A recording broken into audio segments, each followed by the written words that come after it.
दोस्तों, कुछ बच्चों को अभी भी डायरेक्शन में प्रॉब्लम होती है। चेक योर स्किल के फर्स्ट क्वेश्चन में बच्चों ने मुझे डायरेक्शन में काफ़ी सारे बच्चों ने मुझे डायरेक्शन में प्रॉब्लम्स बताई। उन्हें शायद डायरेक्शन निकालना नहीं आ रहा है। तो आइए मैं आपको चेक योर स्किल के फर्स्ट क्वेश्चन में डायरेक्शन बताता हूँ कैसे निकालते हैं। दोस्तों, इस क्वेश्चन में साफ साफ लिखा हुआ है there are two parallel coaxial circular coils. ये ऐसे प्लेस्ड है, ठीक है। दोनों का रेडियस सेम है, आइडेंटिकल कहा गया है तो रेडियस बिल्कुल सेम है, इनका नंबर ऑफ टर्न्स भी सेम है और इनमें करंट का डायरेक्शन भी सेम है। आपको इस क्वेश्चन ने कहा है दोनों के बीच का डिस्टेंस 2r है, centre to centre distance 2r है, ठीक है। ये मेंशन है क्वेश्चन में।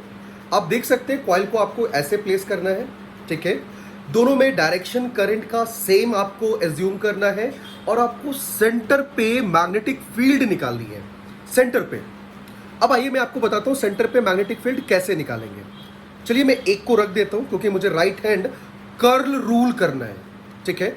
अगर आप सेंटर पे मैग्नेटिक फील्ड निकाल रहे हैं और अगर आप इसमें करंट एंटी क्लॉकवाइज फ्लो करा रहे हैं, एंटी क्लॉकवाइज, तो अगर आप एंटी क्लॉकवाइज फ्लो कराते हैं तो देखिए मैंने आपको कहा था कि जिस तरीके से सर्कल आप लेंगे, सर्कल के सरकमफेरेंस के फ्रेम पे आपको करंट के फ्रेम पे राइट हैंड कर्ल रूल करना है। दोस्तों ये देखिए, तो मैग्नेटिक फील्ड सेंटर पे टुवर्ड्स राइट आ रहा है, ठीक है। ये इसकी मैग्नेटिक फील्ड हो गई। अब हम इसकी बात करते हैं, तो हमने इसके राइट फेस से लिया था, तो आपको भी इसके राइट फेस से ही राइट हैंड कर्ल रूल लगाना होगा। अब अगर हम इसमें भी एंटी क्लॉकवाइज एज्यूम कर रहे हैं दोस्तों, तो जरा देखिए एंटी क्लॉकवाइज, तो दोनों की मैग्नेटिक फील्ड सेंटर पे टुवर्ड्स राइट आ रही है। तो दोनों की मैग्नेटिक फील्ड सेंटर पे टुवर्ड्स राइट आई। As we know that vector quantity will be added in the same direction. Agree? तो ये इस क्वेश्चन का कॉन्सेप्ट था जिसमें हमने डायरेक्शन निकाला। अब आपको मैं क्वेश्चन नंबर 3 जिसमें बच्चे 1 और 3 में एक छोटी सी प्रॉब्लम है, बताता हूं क्या। क्वेश्चन नंबर 3 में भी कुछ ऐसा ही कहा गया। दो पैरेलल वायर थे और इन दोनों पैरेलल वायर को वो अभी भी इसी तरीके से प्लेस थे, जस्ट लाइक क्वेश्चन 1, ठीक है। अब इस क्वेश्चन में साफ लिखा गया था the direction of current in both the loops is clockwise as seen from O. दोस्तों, सीन फ्रॉम ओ का मतलब क्या है कि आपको सेंटर पे प्लेस्ड होना है। सेंटर पे आपको सेंटर से जब आप लेफ्ट साइड देख रहे हैं तो इसमें करंट क्लॉकवाइज फ्लो कर रहा है, ऐसे क्लॉकवाइज।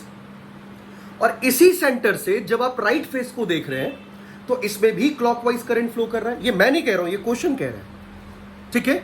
तो इसका मतलब है कि इस बार आपको अपने आप को सेंटर पे प्लेस करके आपको मैग्नेटिक फील्ड निकालनी है, सेंटर पे प्लेस करके। तो आइए सेंटर पे निकालते हैं मैग्नेटिक फील्ड। अब अगर सेंटर पे मैं इधर क्लॉकवाइज देखता हूं तो ये देखिए क्लॉकवाइज मार रहा हूं मैं, तो इसकी मैग्नेटिक फील्ड सेंटर पे टुवर्ड्स लेफ्ट आ रही है, ठीक है दोस्तों, क्योंकि सेंटर के फ्रेम से लेना है। अब इसी सेंटर के फ्रेम से अगर मैं इसकी बात करूं तो जरा देखिए क्या होगा। अब इधर अगर मैं क्लॉकवाइज मारता हूं तो टुवर्ड्स राइट आता है, क्योंकि मुझे सेंटर से राइट हैंड कर्ल रूल लगाना है, क्योंकि फ्रेम ऑफ रेफरेंस जो है आपको सेंटर से लेना है, क्वेश्चन में साफ लिखा हुआ है। तो अब अगर मैं दोनों को सेंटर से राइट हैंड कर्ल रूल मारूं तो दोनों की मैग्नेटिक फील्ड जो है वो ऑपोजिट डायरेक्शन में आती है। तो दोस्तों, आप दोनों की मैग्नेटिक फील्ड का मैग्नीट्यूड लिखकर एक दूसरे को सब्ट्रैक्ट कर देंगे, ठीक है दोस्तों।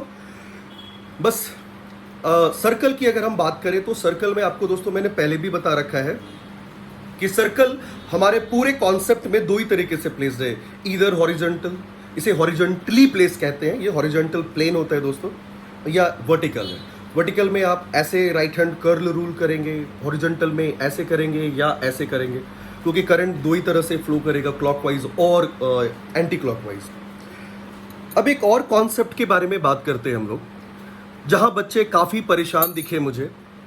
तो मैंने बच्चों से पूछा कि सपोज दोस्तों मान लो ये करंट कैरिंग वायर है, इसमें अगर मैं वायर को ऐसे प्लेस करूं, मान लो सपोज मैंने वायर को ऐसे प्लेस किया हुआ है और करंट अगर इस तरफ फ्लो कर रहा है तो इसके चारों तरफ magnetic field lines concentric circles होती है।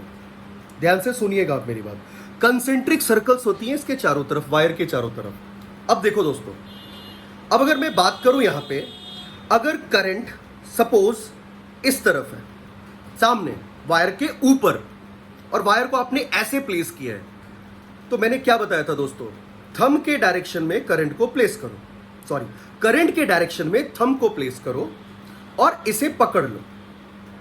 तो मुझे बताओ, अब जो मैग्नेटिक फील्ड लाइंस होगी, अगर करंट ऊपर की तरफ है, सामने की तरफ है, तो मैग्नेटिक फील्ड लाइंस कुछ ऐसी होगी, इस तरह से क्लॉकवाइज डायरेक्शन में। ठीक है, अब मैं आपको यह बताता हूं